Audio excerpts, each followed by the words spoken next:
Today I would like to tell you about my brother-in-law, Matt, who was in a terrible head-on snow machine accident on March 2nd, 2008. Matt always put other people before himself. He was someone you could always count on. He loved the outdoors, his fiancée Amber, and his new baby girl Brooklyn. If it was the summer, he needed to be on his dirt bike or his four-wheeler. And in the winter, it was his snow machine.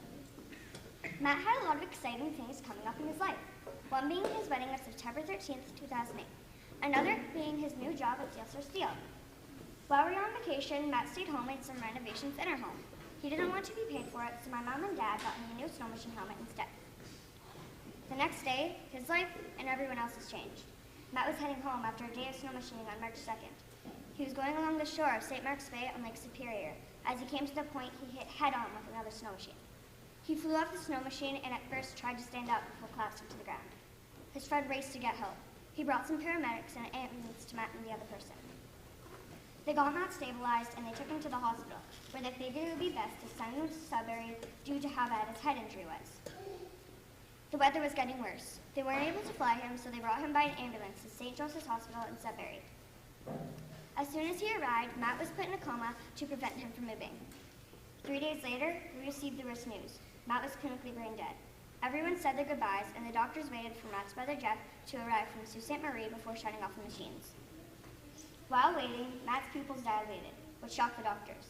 We were told not to get excited, that it was just a matter of time before his body shut down. 2 days later, Matt opened his eyes. The doctor said, although he is alive, the chances of him ever walking, talking, or living a normal life again is very slim.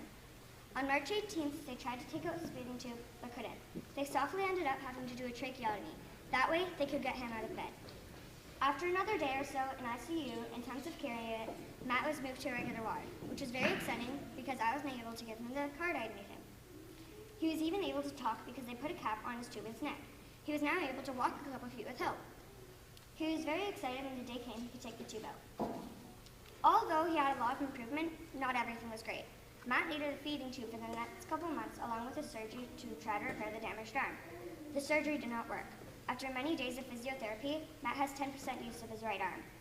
This story does have a happy ending. My sister Amber and Matt kept their wedding day as planned on September 13th, 2008. They're living happily ever after with 3 children, Brooklyn, Ryder, and McKenna. Brooklyn is 5, Ryder is 2, and McKenna is 8 months. Despite what the doctors predicted, Matt's doing great. If you weren't a believer in miracles before, I hope this oil changed your mind, because Matt is a true miracle. He walks, he talks, and he's living a normal life. Thank you for listening to my oral about my brother-in-law, Matt Patingolo.